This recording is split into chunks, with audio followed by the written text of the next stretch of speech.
Yo, what's going on, y'all? Welcome back to another episode of the Basement Bros Sports Podcast. I'm your host, Ethan. And I'm your host, Elijah. And we are back for another episode of sports. We got the NBA playoffs going crazy right now. Play-in, baby. Day one of the play-in was yesterday. Nets prevailed. T-Wolves prevailed. But before we get into sports, how was your week, bro? Busy per usual. Trying, maintaining, living. Yeah. How about you, bro? Facts. Man, life is good. I'm not gonna lie. I mean, my week was pretty good so far. You know what I'm saying? I'm excited. I'm excited for the playoffs to start. I'm excited for the NBA playoffs to start. I don't got no stress. Bron not there, so I don't gotta worry about nothing. So I can just watch carefree. That's the only plus to LeBron not being in the playoffs. Yeah, that's the best thing about your team when they get eliminated. You don't gotta stress about them no more. Nah, you can just chill. You can watch back, just sit back and just watch things unfold. But let's jump right in. Let's talk about the play-in games last night. The Nets played the Cavs, and the Nets, they came to play. Kyrie came to play. He made his first 12 shots. Ended up with 34 points. KD had 25. 12 15. They came hooping. I guess they heard all the chatter. They heard everybody talking crazy about them, and they came to play. They beat the Cavs 115-108, and the Timberwolves advanced past the Clippers in a very close contest. And Pat Bev, celebrated after the game like they won a chip. I wanted to get your thoughts on that. Did you see Patrick Beverley's reaction in real time? Yeah, in real time. And it's crazy because as soon as I saw the game, because I was kind of like I was paying attention to the game, but I wasn't like fully like immersed in the game. But like towards the end, I saw that it was really close. So I had to start watching. And then I really thought it was weird. I was like, man, like they really celebrated. Like Pat Bev jumped on the announcer table like he just hit the game winner for Game 7. But I mean, I understand to an extent because he played for the Clippers, and I don't really typically know their history, but maybe he feels like they slighted him and they let him go, and they should have kept him. And Pat Bev is always going to come up with the gritty. He's just like that type of person. So, I mean, it definitely shows that they haven't been there before. Well, the team hasn't been there before. I mean, while Pat Bev has gone to the playoffs, but like he did say at the beginning of the season, he said every team that I'm on goes to the playoffs, and they're in the playoffs now. So I mean, whether you want to directly correlate that to him or like they're in the playoffs, and so like I'll give it to them. I can't be too mad at it. It was hilarious. They need to relax, but we'll see how they play. They play Memphis, so that Memphis team is serious. But I mean, this is gonna be a tough matchup. The Wolves got some ballers too. They got some hoopers. So it's gonna be that's gonna be a really good matchup. I got that series probably going 6 or 7, to be honest with you. For sure. It could go. I saw that there were 2-2 on the season, so both they're equal. Is like a equal matchup. Yeah. They both have pretty solid rosters, and I feel like they match up really well. Ja Morant and I feel like Steven Adams can, kind of give Cat a hard time. You know what I'm saying? So down low at least. But that's the thing. Cat can shoot. Cat can is a really good 3-point shooter. So yeah, for sure. I mean, Patrick Beverley, that reaction, I'm sorry, that was probably one of the funniest, like funniest things that happened. That joke was hilarious. He jumped right on the announcer table. He started like celebrate. He started crying. I'm like, bro, him crying. Like, did they win a chip or something? Like he won the chip. Yeah, bro. I'm like, what? Why are you acting like? I understand. Like, I understand because the Clippers had a chance to get him back, but they didn't want to pay him the money that he thought he deserved. Right. So they kind of let him go. He went to Memphis and then, ended up in Minnesota. So I understand the emotion, but I mean, I guess it's just Pat Bev being Pat Bev. He's a really emotional guy, and I don't know, bro, but that just speaks to how much they win. Dan posted on Twitter. The picture of Michael Jordan winning his first championship with his head down. Yeah. And he was like the Pat Bev after the win. You know what I'm saying? Like they don't even get no trophy, bro. They just advance. He literally was celebrating like that to get into the playoffs. Yeah. To get I don't know, man. I even looked after he started reacting like that. I went to his stats. I'm like, all right, did he even have a good game? My man only had 7 points. Yeah, but he was an agitator for sure. He definitely had an impact on the game though. Yeah, for sure. The steal on Reggie Jackson sealed the game. Because right before you watched the Nets win, and yeah, the Nets were hyped, but they just was chilling. Like they were walking around, did their dap, and then just moved on. And then it was just so crazy, like, because they played, I mean, their game ended up coming close down to the wire with 5 or 6 minutes left. It was like almost like a 7-point game. It was like a 7-point game at one point. So it was getting close. KD was hitting clutch shots and stuff. So they had a close game. But for the most part, they kind of cruised into that win. Like they only really had a few moments where they looked like they were losing the lead. But for the most part, they were winning the game, like the whole game. Like, and they was just after their win, it was like whatever.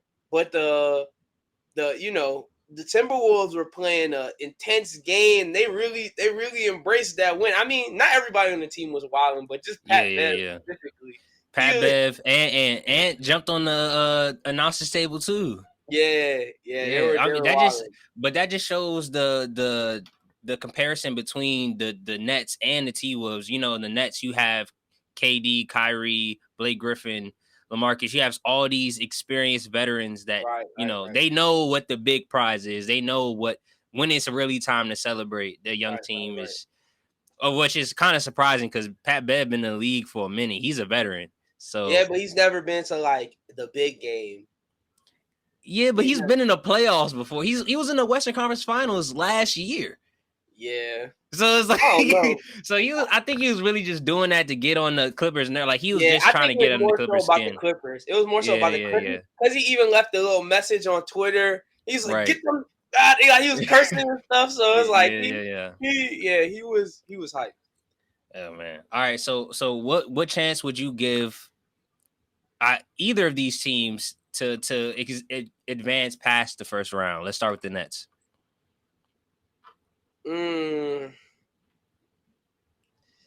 I mean, you gotta give them a shot. I don't even think it's more than a puncher's chance. You gotta give them a good shot because it's KD and Kyrie, and then they said Ben might come. So you gotta give them a good chance. But right now, if I had to pick, I'd pick the Celtics just because from the Celtics ever since the new year started, they've been blowing everybody out. Like they've been destroying teams. I think their differential, their average differential, point differential at the end of games, is I think it was like 12.6, and that matches like the 96 Bulls. So yeah. So like they've been blowing teams out, like they've been destroying teams. But I mean, I guess what's it called? Robert Williams. If Robert Williams come back, I got the Celtics. So I don't give them a high chance, but just at the end of the day, the Nets have the 2 best players on the court. Right. So you gotta give them at least you can't give them anything lower than 40%. They got a chance. They got a chance. It's gonna be a close series. I wouldn't be surprised if they beat the Celtics. But right now, I think I got the Celtics just because they figured something out, and I think they have the coaching advantage. I think they have a better coach. Right. Yeah. Yes. I agree. I'm gonna save my pick for our playoff predictions. Yeah. In the next segment, but I agree with you. I think you can't really sleep on Kyrie and KD, especially with the possibility of Ben Simmons coming back, with Patty Mills off the bench, with Seth Curry shooting, and all those veterans on the team. You can't sleep on the Nets. I've watched a lot of sports shows and the national media is kind of, some people are down on the Nets. I'm not. I think that the Nets have a really good chance to make the finals and could possibly do it. So You know, we'll save it. We'll save it. Okay. Yeah. Go. Yeah. We'll save it. But let's talk about the playing games tonight. I know they're not the most exciting matchups, but you know, these teams have the chance to battle the 8th seed for the 8th seed in the playoffs. Let's start with the East, the Hawks and the Hornets. Who do you got? That's a tough game because they both got young talent. Yeah. They both got a lot of flash players. They don't really play the best defense. But I'm gonna give. It's tough. I don't even know. I was gonna say I'll give it to the. I don't know. It's a toss up. It's really a toss up for me. I'm gonna give it to Atlanta just because of what I've seen from Trae Young in big games. Trae Young shows up in big games. Yeah, for sure. Just based off of what I know, I would like to see LaMelo in the playoffs though. But I mean, in terms of, I guess the way I'll look at it this way is I'd be surprised if the Hornets beat the number 1 seed. I mean, I'd be surprised if either of these teams beat the Heat, right? The Heat's number 1 seed, right? Yeah. I'd be surprised if either of these teams beat the Heat, but I'd be less surprised if the Hawks pulled it off. Yeah, I agree. Yeah, so it's like, I think I'd give the Hawks the advantage just because of what they showed me last year in the playoffs. But I think today's a new day in the NBA. Like I, when I listen to I listen to commentators, the older commentators, they always talk about how like they don't pick teams because they don't have experience and blah blah. And yes, experience is important, but I don't think these young players care anymore. Like these young players have been balling at high levels and having eyes on them their whole lives. Like right. You know, like the amount of pressure that somebody like LaMelo Ball had to go through because of like his dad. Yeah. That he is, just the fact that he has been an all-star already. He's already exceeded, like he already has dealt with a high amount of pressure. You know what I mean? So like, right. I think that, pressure doesn't really affect these guys maybe as much as we think it does, because these guys are all dogs. There's a lot of dogs in NBA. People try to make it seem like everybody's soft now, but in terms of skill and like just I'm gonna shoot this shot in your face, there's a lot more people that are just dogs in the NBA than I think like it's been. And the playing is college. It's college style basketball in the tournament, tournament style basketball. And those are these young players just got out of, March Madness. So they already know that feeling of how important it is for a one and done situation. So I think it's in terms of like playoff experience, it's important for a 7-game series to know, how to navigate the highs and lows of a 7-game series. But when it comes to the play-in, any, a young team can beat an experienced team. It's all about, who comes to play that day. Right. Yeah. 100%. So yeah. So I don't know. I got Charlotte. I think LaMelo and I think LaMelo, Terry Rozier, Miles Bridges, they're gonna come to play tonight, and I think they're gonna get it done. But I do have whoever comes out of this game losing to the Cavs. Right. Okay. Yeah, I got so it really doesn't. The Cavs put up a good fight. Yeah, that's true. Yeah. I think I can see the Hawks beating the Cavs though. Yeah, facts. Yeah. But I think I would love to see LaMelo Ball in the actual playoff series. So I'm rooting for the Hornets, but I just don't know. I just don't know if I think they'd win. If they trade for Russ, they never smell in the playoffs. Yeah.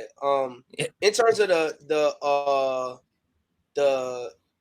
Spurs game, the Spurs and the Pelicans, I think I got the Pelicans. The Pelicans kind of started to piece it together towards the end of the season. Same. With the addition of CJ McCollum, and I think they're starting to figure some stuff out. And plus, I'm a fan of what's Alvarez? What's his name? The dude that be in the back sneaking. What's his name? That's one of my favorite players in the league right now, bro. The dude he sneaking shots to steal the ball. He funny, he funny as hell for that, bro. Yeah, bro. That's my favorite. That's one of my favorite players in the league. It's like Jose. Jose Alvarado or something like that. Alvarado. Jose Alvarado. Yeah, Jose Alvarado. Yeah, that's I'm for the shenanigans. So he one of my favorite players. Yo, that man, he really be like acting like he talking to somebody in the bench. He be creeping behind the cameraman and yo, that man funny, bro. I need him to do that. I need the game to go down to the wire and they win by 2 points, but he did that once. So they can talk about how impactful the fact that he does that every game. Well, he don't do it every game, but the fact that he gets Dumb Jones off, like I need that jump to be the winning. I need that jump to be what won the winning play. That bro, he gonna do that. Like that shit, he gonna do that in this play-in. He gonna definitely do it tonight. Sure. I mean, similar to what you were saying though, I think whoever wins this game is gonna lose to the Clippers. Yeah. It's for sure. Yeah. I do think the Pelicans have a much better chance than the Spurs. The Spurs have I would say, like, outside of DeJounte Murray, I think there's just a large skill gap. I mean, I'm just gonna be honest. I don't really even know. I don't know the Spurs. That's what I'm saying. He's the only person I know on that team. He's the only person I know on that. Him and Lenny Walker. That's the only dude I know.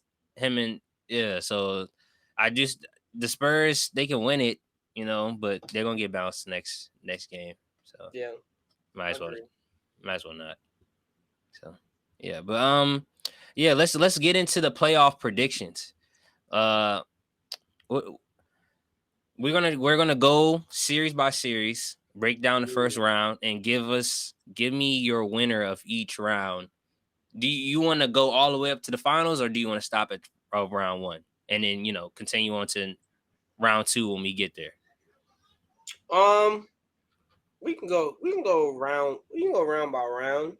All right, let's do it. Give me your round one, round two, conference finals, finals. Let's go all the way to the finals. Yeah. Give me your picks, man. Give me your picks. Okay, so I got from left to right. From left to right. All right, for people listening, this is the Eastern Conference. We're starting with the first seed, Miami, and we're gonna go all the way to right. I got them beating their opponent. Okay, whoever it is. Okay, got you. Yeah, I got the Celtics beating the Nets. Okay. If Ben Simmons doesn't play. Okay. You know what? Regardless, I got them beating the Nets. Oh, okay. Regardless, I got them beating the Nets. Well, yeah, I got them beating. Bro, I don't know. I saw like 2 Celtics games, bro. They was whooping like it was easy. If Jason Tatum plays any way like how he's been playing in the last year, like he's playing out his mind. I don't think nobody could guard him right now. And I think that the Celtics defensive intensity can match it. Anyways, so I got the Celtics. I'm staying with the Celtics. All right. Of course, I got Milwaukee. Mm-hmm. That's gonna be a sweep. The Sixers. Okay. In the Western Conference, I got the Mavs. Well, is Luka back? He has I don't know how long he's gonna be out. Let me go research that for you. Keep going. Let me see. If Luka's out, then if Luka's out, the Jazz will beat the Mavericks. Yeah, he's out. He's gonna be out for a while. How long is he gonna be out though? It says citing admit will please. It says NBA Insider reports bleak outlook for Luka Doncic game 1 availability. Okay. I think they can afford a game 1 loss. Actually, I don't know. I feel like they're really well coached. And I feel like they can steal a game from Utah just because it's Utah. So if they win the first game without Luka, I got the Mavs winning. But let's just say I'm going with the Mavs. I'm taking every team is healthy, and I'm taking the Mavs. Okay, Mavs over Jazz. Okay. For Golden State, think I'm taking the Nuggets. Even with Curry being healthy.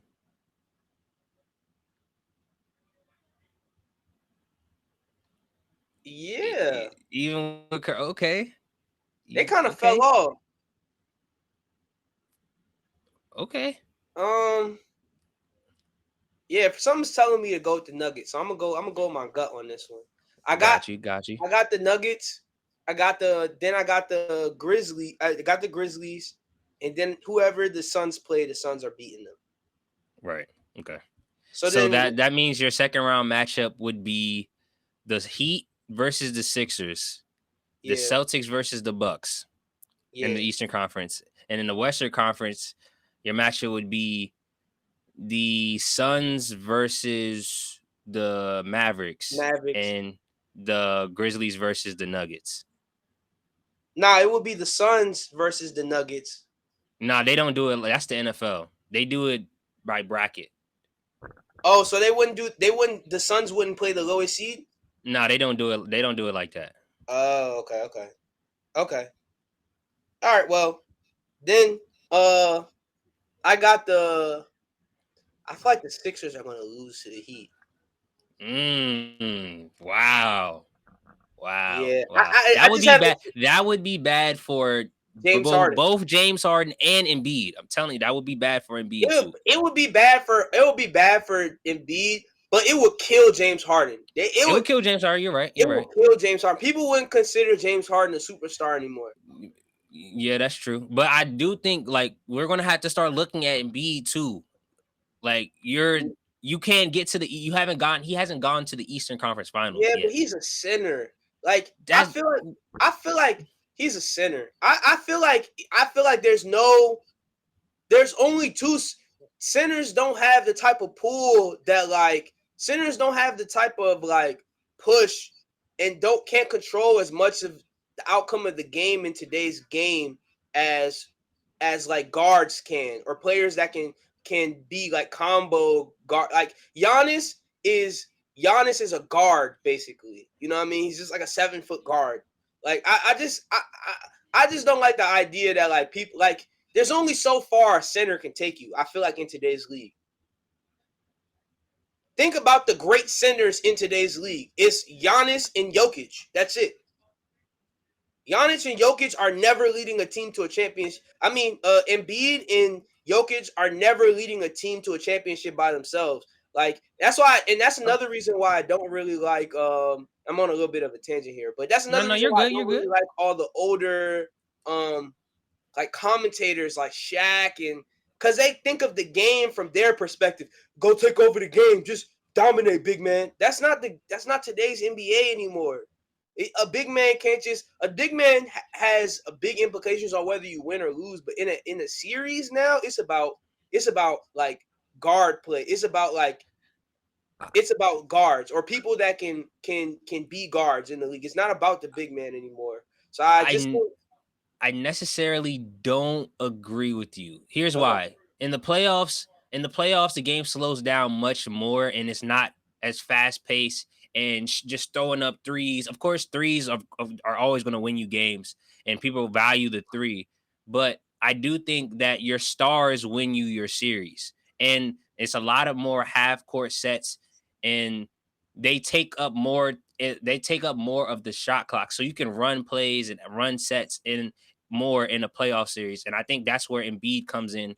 Him giving you a reliable 2 points all the time. I do think that's very important. Having a very skilled, your best player being your center is going to help you in a playoff series. I think it's different in a regular season, but in a playoff series, I do think a center can help swing the pendulum your way, especially when your big man is Joel Embiid. So I'm not going to like, I see what you're saying where the league is different. And when, Shaq and Charles Barkley are just like, go dominate, go like you shouldn't be, I agree with that. Cause there's the centers that Shaq is, that's not the center that Embiid is. He's a lot more finesse. He's not just a physical, dominant center. But I do think that he was an MVP candidate and he's a superstar. I just don't think, why are we not judging him by superstar standards? It's not just about guard standards. It's superstar standards. You're the best player on your team. Yeah, but the you can propel your team to wins. Yeah, just but because the you're a center doesn't mean you can't do that. You just said he was MVP. I mean, he was an MVP candidate. Same for Jokic. Jokic was MVP last season, and he literally might be MVP again. We're gonna talk about it later, but he might be MVP again. But there's only so much that when your best player by far is a center, there's only so far you can take your team. Like, you're just limited. Like, I just feel like in today's NBA, you're limited because if that person isn't down low dominating, or the person is just outside, like, there's just so much that if your center is your best player, there's just so much that your role players need to be outstanding in order for you to win big games. I think if your guard is your best player, and you have a good surrounding cast, I think you can go further that way. And plus, at the end of the day, 3 is always more than 2. But of course. If Embiid is your best player and Embiid is taking threes, that means your center is not at the 3-point line. Your center is at the 2, and then you lose the rebound battle. So it's just so many things that your center being your best player isn't like. That's why if they were to lose to the Heat, which is like what kind of started this whole thing, if they were to lose to the Heat, I would say more blame should go on James Harden than Joel Embiid, because James Harden is supposed to be that supplemental piece that makes Joel Embiid's life easier. It's Joel Embiid with a second superstar is supposed to be unstoppable, because you can't double him because you have another superstar on your team. You know what I'm saying? But if James Harden doesn't pick up his slack and doesn't come to the table, like, you know what I mean, and doesn't dominate, then Yeah. You know what I mean? Then he can't be effective. He won't dominate. You know what I mean? And I mean, I personally, I don't think Joel Embiid in big games have ever, like, in playoff games, Joel Embiid shows up typically. He doesn't have a record. Yeah. He doesn't have a reputation for not showing up in big games. Yeah, I just like you're like, when you're, I just feel like that's kind of a cop out. Like, when you're a superstar, you're supposed to, there's expectations there's expectation that comes with being a superstar, no matter if you're a guard, a forward, or a center, in my opinion. Like, you're supposed to propel your team. And I get what you're saying. You need, I do think that every center needs a complimentary guard or wing to go along with them to help them. Everybody needs a 1-2 punch, like a Shaq and Kobe type of situation. So the James Harden and Embiid, that makes sense. But what if Harden's having a great series and Embiid slacking around and they lose to the Heat? Oh, then that's different. That's different. Yeah. But I'm just talking about based on how they've been playing. If Joel Embiid was putting up 40-point games, he was putting up 35-point, 40-point games. This season, from what I've seen from the Sixers, Joel Embiid is going to do Joel Embiid things. Yeah. It's James Harden that I'm worried about. And historically, it's always been James Harden. Yeah. I'm just saying, I think that James Harden's going to get a huge chunk of the blame, but don't be surprised. I think that some people are going to point their finger at Embiid, like, yo, you're an MVP candidate, you're top 5 player in the league. Why haven't you at least made it to a Eastern Conference Finals yet? And you're the number one. You've been the number 1 seed. I'm not think it's fair, but it's gonna happen. He was literally 7 bounces away around the rim from that happening. I mean, look, that was people great. have people recency bias. Perfect, huh? I said people have. I mean, people. This is gonna happen though. They're gonna have questions. They're going, look at him like, yo, what's going on? So I'm just saying, don't be surprised if it happens. But you did pick the Heat. You picked the Heat. I think the Heat are going to win. I think Oladipo's back. Oladipo's playing well. The last game of the season, I mean, they lost, but he dropped 40. He was like 40 and 11 or something like that. So I think they're a deep team. Actually, I want to go with the Six. That's going to be a toss-up. It's going to be – all of these are toss-ups, but I'm gonna go with the Heat. I'm going to go with my first choice, the Heat. Okay. Then I think the Bucks are going to beat the Celtics. I have the Bucks beating the Celtics just because I think Giannis is unstoppable. Okay. In the West, I got the who are they gonna play? They're gonna play the. They're gonna play Suns. It's Suns, Mavericks, Grizzlies, Nuggets for you. Yeah, I got the Suns beating the Mavs. But I don't know, bro. Luka's insane. If Luka's healthy, it's a toss up. Cause gosh, bro, if Luka's healthy, I done seen Paul George and Kawhi Leonard struggle. I'm talking about they fighting for their lives trying to keep up with Luka. I don't know. I'm the Suns. I'm gonna go with the Suns. The Suns have earned my respect. I saw them last year. I'll give it to the Suns. And then I'm gonna give it to the Grizzlies. Ooh, okay. And so your Eastern Conference Finals is Bucks versus Heat. Western Conference Finals, Suns versus Grizzlies. I'm gonna give it to the Bucks going to the finals, and I'm gonna give it to the Suns rematch of last season. You get a rematch, okay. And I think the Suns are gonna win. Oh, wow. I think the Suns are gonna pull up the wall, do the wall this time, and this time they got more bigs this season. So I think they're gonna put the wall up on Giannis, even though Giannis got better and he can shoot now. But they got more. They got more bigs. Yeah. They got more bigs now, and I think they're gonna beat the Bucks. Wow. Okay. Rematch with the Suns winning this time. Okay. I got starting from the Eastern Conference Finals, starting with the Heat. I got the Heat beating the Cavs because I think that's going to be the 8th seed. Okay. Rather easily, probably a gentleman's sweep. I got the Brooklyn Nets beating the Celtics. Okay. In 6 or 7 games. In 6 games? 6 or 7 games, yes. Okay. If Ben Simmons comes back, it will be 6. If he doesn't, then 7. Okay. I got the Bucks beating the Bulls pretty handily, probably a sweeper 5 games. They're gonna sweep them? Yeah, they don't have. DeRozan. Yeah, they don't. Yeah, you're a hater, bro.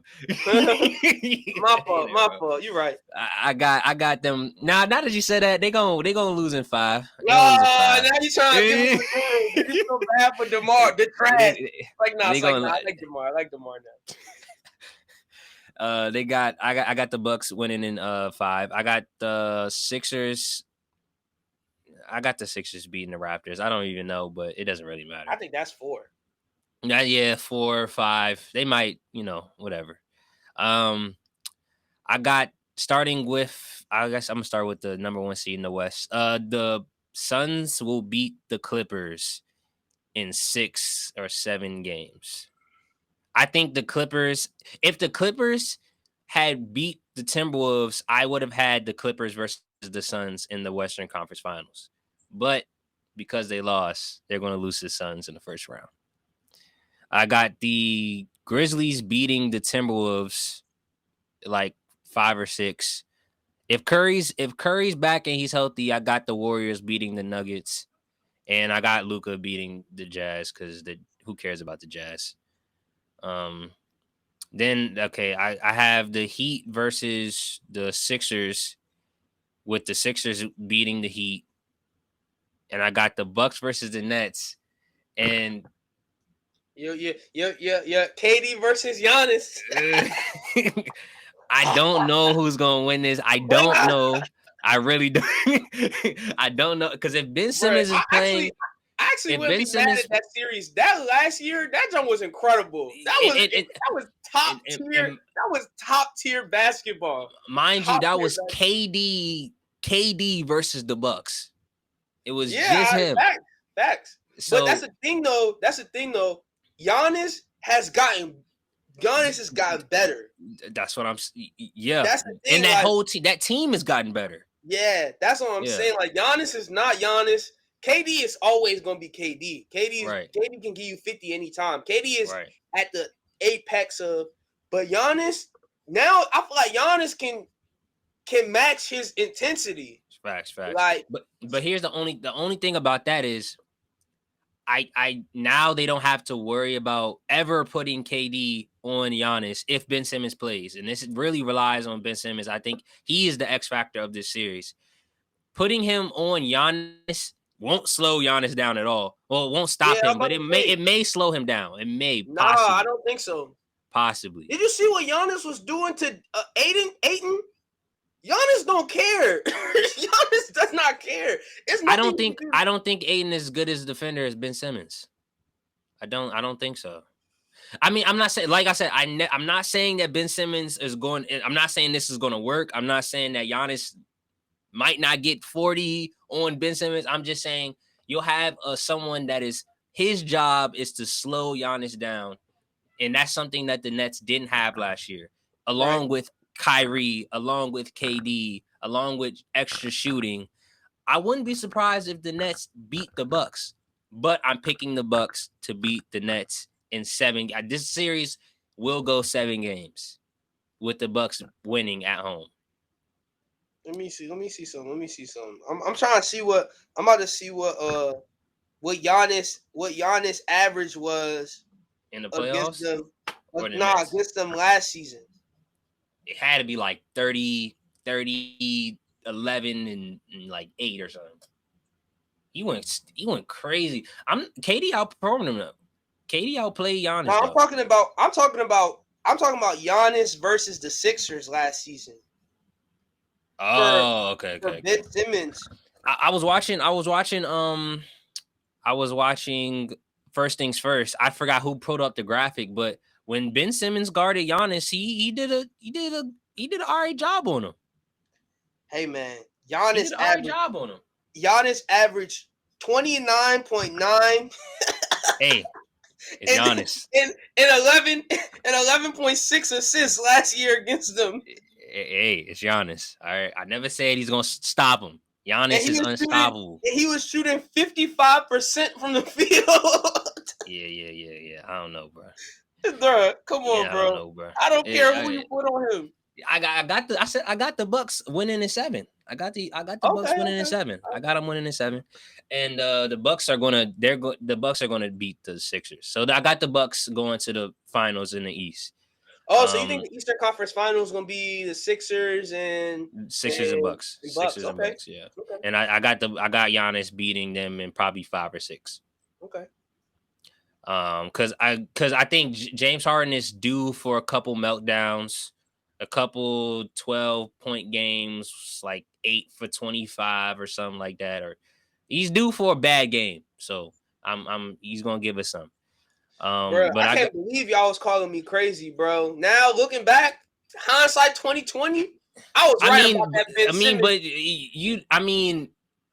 Yeah, but it's like they're both not in the good place right now. So yes, technically their value is in the both of their values is in the toilet. Even before they were in a good place, my argument was always that Ben Simmons. I mean, yes, Ben Simmons doesn't shoot. But he still adds something. He still adds something super like important to a playoff team because his defense. He can always play defense. James Harden is a scorer, and in playoff games, he folds.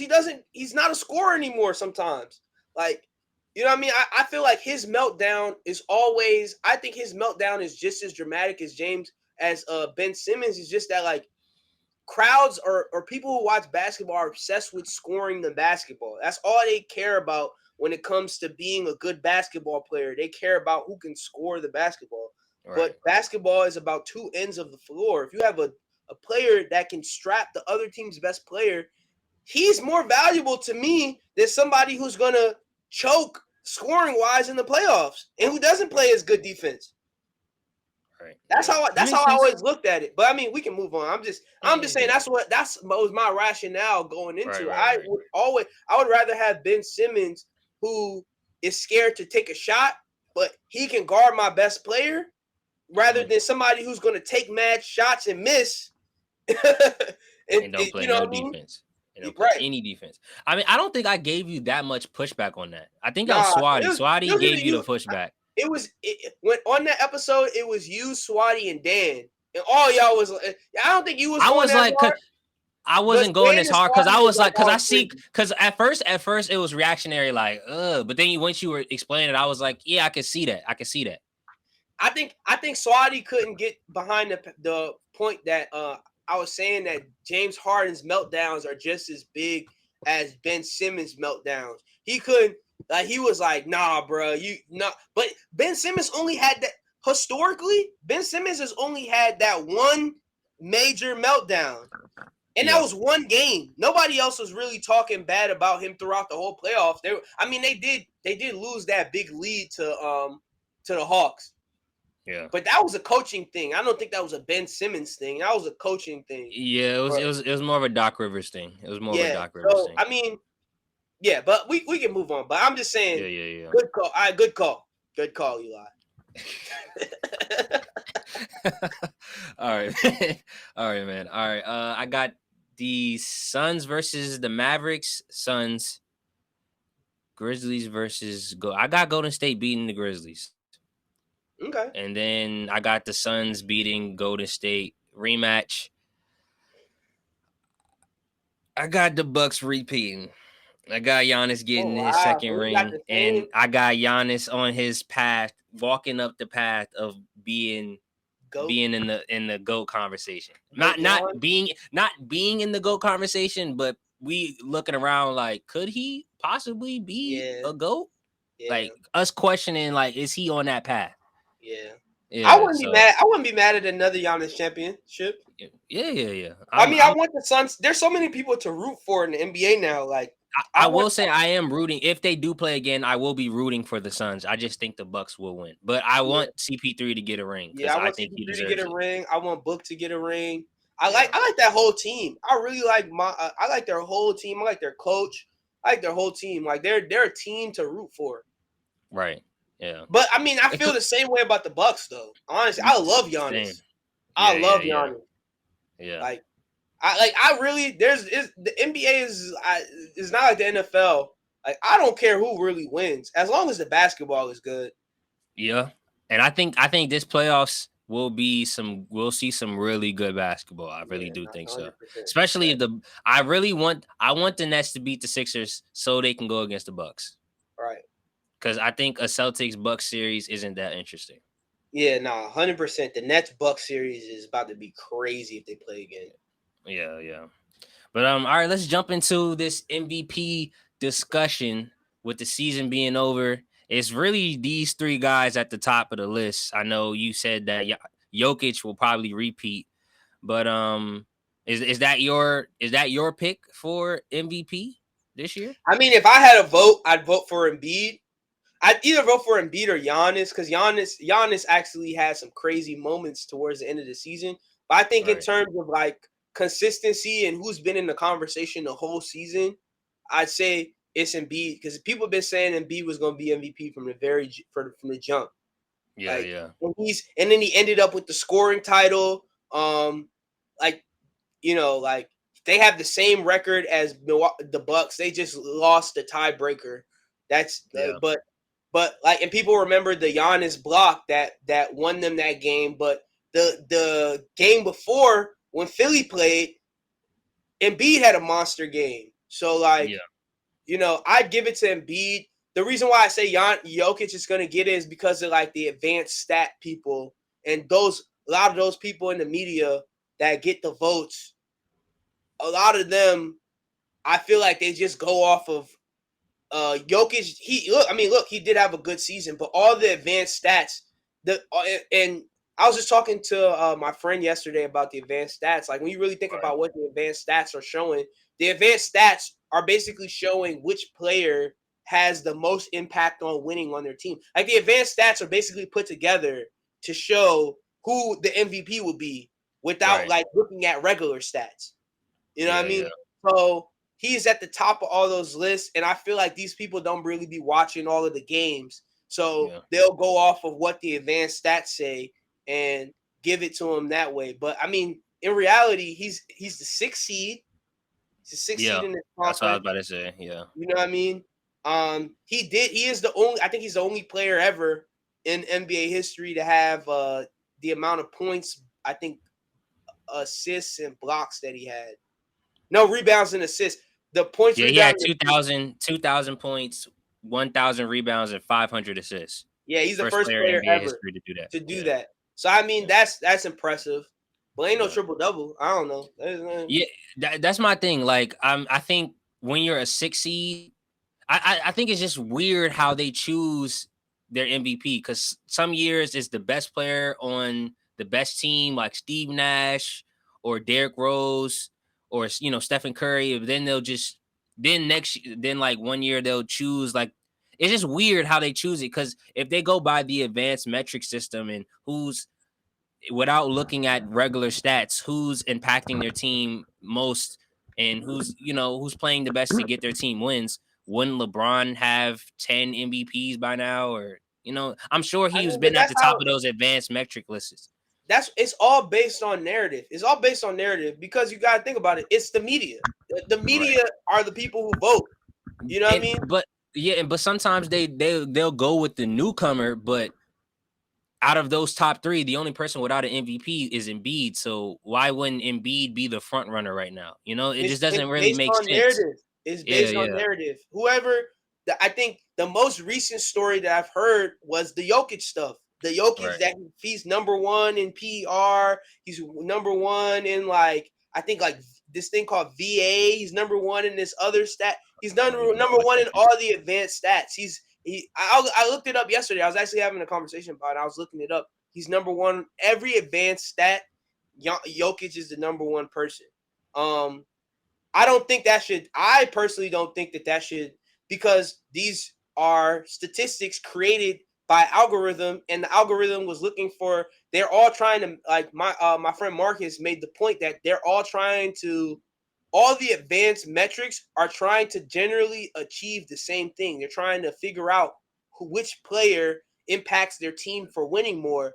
So because they're looking for the same thing, the stuff that they put into these algorithms are going to naturally come out with similar outcomes. So naturally, obviously, if they're looking for if they all have the same objective, naturally, sometimes there's going to be a case where the same people are going to be around the same. But that's how they give it its legitimacy, because if I come up with a system, and this system has all the best players at the top of it, then that ideally that would mean that, like, so this algorithm makes sense because all the best players in the league are at the top of it. But if you're trying to find the same exact thing, like, obviously, I mean, you can also look at it from another standpoint, that if 3 different statistics are all looking for the same exact thing, then obviously it's going to yield very similar results. So it might feel fixed. Yeah. Right. You know what I mean? So that's how I kind of look at it. But I mean, it is what it is. I mean, I really don't, like, again, I think I said this on an earlier show. I don't be caring about I'd never lose sleep over the MVP race. I would like Embiid to win it, just because I think he will really, like, it would mean so much for him to win. Like, it would mean a lot for him to win that. And I like Joel Embiid a lot. So I hope he does win it. I think that so if I had to pick, I would pick Joel Embiid, but I think they're gonna go with Jokic. Yeah. And I wouldn't be mad if Giannis won, because I think Giannis is a phenom. I think Giannis, we're seeing something we've never seen before with Giannis. Giannis is like a skinny version of Shaq, basically, and he can shoot. You know what I mean? Yeah. Like, Giannis, 10, 20 years from now, it's going to be like the LeBron thing, where Giannis could have won MVP like every year, but it's just so based on narrative, advanced stats, and all these other things, that he wasn't able to win it as much as he probably should have. So, I mean, I'll never be mad when Giannis wins it. But me personally, my preference is Joel Embiid. Got you. I would say the same thing. I would say probably my ranking would probably be Embiid, Giannis, and then Jokic, or you can interchange Giannis or Embiid, but I'd go with Embiid because he's the newcomer. He's the one without a MVP. Like, reward him. He won the scoring title. He held his team up during the whole Ben Simmons controversy, the James Harden coming there. So there's a narrative there. There's a story behind him winning MVP too. So he's a higher seed. He's a higher seed than Jokic. Jokic is higher seed. Jokic is a 6 seed, and he didn't even have, at least when Russ won it as a 6 seed, he had the triple double. He was averaging a triple double and broke the record for most triple doubles in the season. So I mean, he has like, he had a historical season, so it makes sense why he won it as a 6 seed. Jokic, I mean, but that's what I'm saying. This is a regular Jokic season. He's just a 6 seed. Jokic has a historical season technically. By the most points, rebounds, and assists. Yeah, he's the first player in NBA history with that combination. So technically, he's had a historical season too. Yeah, maybe that's why he could be getting it. Maybe that. And then also he's number one in every advanced stat. So it's those two things in tandem that I think a lot of like the big stat people, like a lot of the podcasts that I watch are all these guys that are just rambling off about advanced metrics and stats and stuff, and they like that's all they care about. They'd be like, yeah, I mean, this guy, from what you're seeing on the court, it might not be that impactful, but when you look at the advanced stats, this is what they do. This is what they do. They do this. So in all of those things, Jokic is number one. Like by advanced metrics, advanced metrics, Jokic is the most impactful player in terms of winning outcomes for all players. Like him being on the court has the most impact on whether the Nuggets win or lose based on advanced metrics. More than any other player on any other team. This year, yeah. Based on the advanced metrics. So, I guess if you want to go off that, you can. I bet you if Jamal Murray and Michael Porter Jr. was there, he wouldn't. The stats wouldn't be the same. Right, but that goes to his argument of him being most valuable. Yeah. So fair enough. That's so. I mean, I'm not saying he doesn't have an argument. He does. He does have an argument, but I don't know. I just never really care for the whole advanced stats stuff. I think same. I like Joel Embiid. I think Joel Embiid being the scoring title, like having the scoring title, and then leading his team to the fourth seed. And by the way, he could have been anywhere from the second to fourth because they all got like the same winning record. Total. Yeah. So I think it should be a Joel Embiid, but again, I don't really care that much. Yeah, Nick Wright hates Jokic, bro. Yeah, Nick Wright hates Jokic, yo. That man is hilarious. But yeah, man, we did it. Thank you guys for listening. Please make sure you follow the socials down here. Instagram, TikTok, EBBSP. The Twitter as well. Yes, the Twitter as well. The EBBSP. It's opposite ways. Yeah, I'm backwards, Yeah. But follow, please. You follow us. Yes, please run up the socials and make sure you subscribe to our YouTube channel, the Nimbus Network. Shout out to the newest show on the channel, the TV Book Club. Yep. Been tapping in with that. They're covering Atlanta and what's Snowfall. The other show? Snowfall season 5, of course. So make sure you tap in over there. And this has been the Basement Bros Sports Podcast. Thank you for listening. We'll be back next week. We out here.